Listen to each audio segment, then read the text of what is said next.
Mercantilism ने नया रूप ले लिया है। अब जो मर्केंटलिज्म का रूप है वो जबरदस्ती का रूप नहीं है, अब वो प्रेम का रूप है, अब वो लालच का रूप है। अब वो दिखाता है एक लड़की है, उसके पिंपल्स पड़े हुए हैं, स्कूल नहीं जाना चाहती है, फिर वो एक हफ्ते फेयर एंड लवली लगाती है, फिर बगल वाला लड़का जब अपनी खिड़की खोलता है तो उसके चेहरे पे इतनी चमक होती है कि वैसे आंख पे हाथ रख लेता है। तो फिर वो बाकी जो हिंदुस्तान की लड़कियां हैं उसमें से 60% के लिए वो इंस्पिरेशन बन जाती है। अब मर्केंटलिज्म ने ये रास्ता अपना लिया है, अब मर्केंटलिज्म ने रास्ता बदल लिया। अब वो आदमी के साइकोलॉजी को पकड़ती है। अब बच्चे हैं, अब नमक, इस देश में नमक तो फ्री में बांट दिया जाए, पूरा कोस्टल एरिया ही तो है। सरकार चाहे तो इस देश में नमक फ्री बट सकता है, लेकिन उसको बेचना है। तो जो चीज फ्री बट सकती है उसको बेचना है, तो कैसे बेचेंगे? और टाटा बेचेगा, टाटा कहेगा मेरा नमक आयोडाइज्ड नमक है। लोगों ने कहा इससे क्या होता है? अरे बोले आयोडीन बढ़ते बच्चों की मेमोरी को स्ट्रांग करता है। हिंदुस्तान की मां चाहती कि लड़का हमारा नर्सरी में फेल हो रहा है,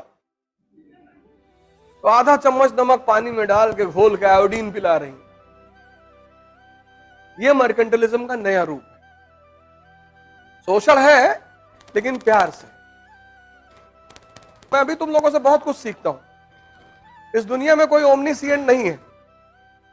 तुम्हारे पास भी दिमाग है, तुम पढ़ते हो, तुम किसी पर्सपेक्टिव से सोचते हो सकता है मैंने उस पर्सपेक्टिव से ना सोचा। तो जब तुम मुझसे सवाल करते हो तो मैं भी तुमसे कभी कभी सीखता हूं। ना आने का मतलब कुछ बुरा थोड़ी होता है। हर आदमी को सब कुछ थोड़ी आता है। इस फील्ड की जो विधा है, इस फील्ड में जीता कैसे जाता है वो मुझे पता है। हो सकता है मुझे हिस्ट्री कुछ भी ना पता हो, लेकिन इस फील्ड में जीता कैसे जाता है, कैसे आईएएस में सिलेक्शन होता है, क्या करना पड़ता है, वो चीजें मुझे पता है बस। तो इसलिए मैं हमेशा तुम लोगों से क्लास में कहता हूं कि क्वेश्चन पूछते रहा करो।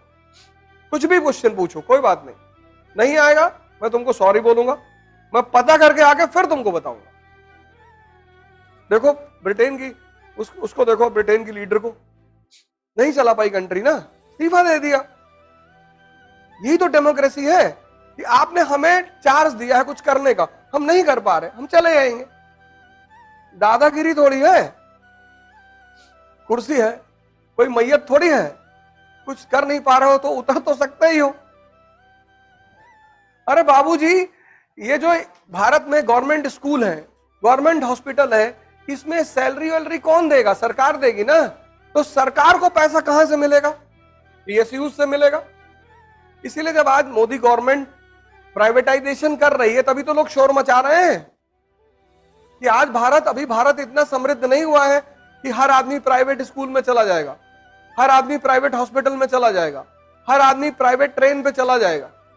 तो अगर तुम सब कुछ प्राइवेटाइज कर दोगे तो जो सोशलिज्म का कॉन्सेप्ट है, इक्वल अपॉर्चुनिटी, वो तो खत्म हो जाएगा। तो सरकार को उस खर्चे को करने के लिए जो सोर्स ऑफ इनकम्स है, जैसे ओएनजीसी है, ठीक है, जो मेन सेक्टर्स हैं पैसे के, उसको या तो रेगुलेट करेगी या अपने कब्जे में रखेगी। कम्युनिज्म फिलॉसफी है, इंप्लीमेंटेशन नहीं है। इंप्लीमेंटेशन सोशलिज्म है। अब जैसे अब ये पूछ रहे हैं गुड्स ऑफ पीपल का मूवमेंट हो रहा है, आइडिया कैसे मूव कर रहा है? आइडिया ऐसा मूव कर रहा है कि बुद्ध ने कहा कि हम अपने संघ में स्त्रियों को नहीं आने देंगे। कहा ना पहले। आनंद ने कहा क्यों? अरे बोले यार हर बात समझाई नहीं जाती और तुम समझ ना पाओगे, नहीं आने देंगे। उनकी मौसी ने कहा कि बेटा ऐसा ना करो, हम लोग को बुला लो संघ में। उस पे उन्होंने औरतों को परमिशन दे दी। अब जब दे दी तो बुद्ध ने कहा कि मेरा धम्म 1000 साल चलता, अब चूंकि स्त्रियां आ गई हैं तो सिर्फ 500 साल चलेगा। इसकी वजह स्त्रियों से नफरत नहीं है, ईर्ष्या नहीं है, इसकी वजह उनकी शक्ति है। इसीलिए भारत की संस्कृति ने उसको आदि शक्ति कहा। 16 साल 15 साल जब मेंसुरेशन लड़की में शुरू होता है तो उसके अंदर एग जो होते पैदा होते हैं वो जिंदा होते हैं, वो पुरुष को खींचते हैं अपनी तरफ। नाहक में तुम ऐसा पलट के नहीं देखते, धरती तुम्हें अपनी तरफ खींचती है, तुम कहते हो ग्रेविटेशन खींच रहा है, फोर्स को मानते हो ना। तो जब तुम स्त्री को पलट के देख रहे हो तो वहां भी तो कोई ग्रेविटेशन होगा, वो तुमको क्यों नहीं देखती? वो भी तुमको देखे। अगर तुम बुलेट उठा लो सड़क पे,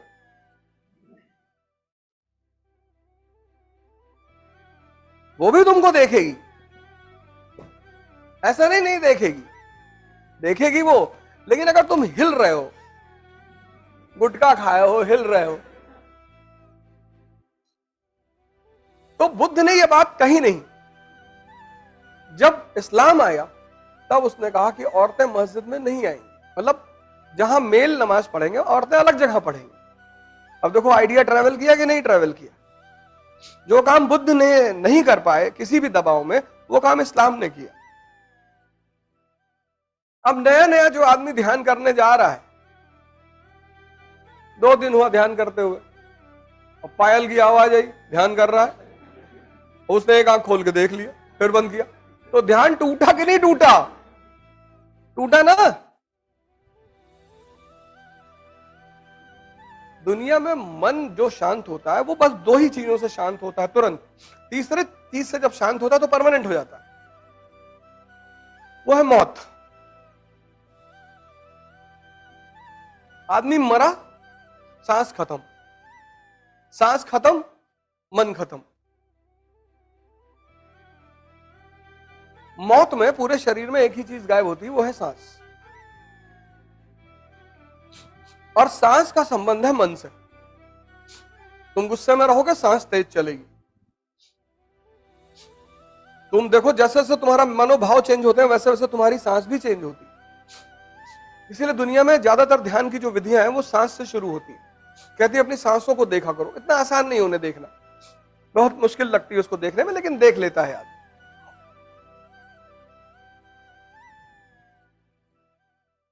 तो मन जो कंट्रोल होता है, ये वो 4 एक तो कोमा है, वो साइंस का मैटर है। आदमी जिंदा रहता है, सांस चलती है पर मन नहीं होता। एक मौत है, ना सांस चलती है ना मन होता है।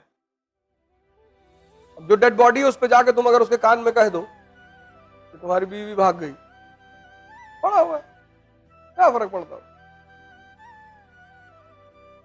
ये 2 तो है जो मन को शांत करते हैं। तीसरा है नशा।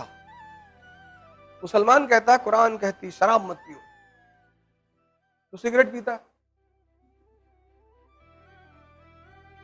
कुरान कहां कहती है सिगरेट पियो? तो जितने लोग सिगरेट पीते हैं मैं उनको मुसलमान नहीं मानता, फ्रॉड है ये, बेईमान। अब दारू नहीं पियोगे तो गांजा पी लोगे, तब पर भी तो मन ही शांत कर रहे हो ना। और चौथी चीज जो सबसे ताकतवर चीज है, जो आदमी के मन को रोक देती है एकदम, वह है सेक्स, काम। इसीलिए तो प्रोस्टिट्यूशन इतना बड़ा धंधा है,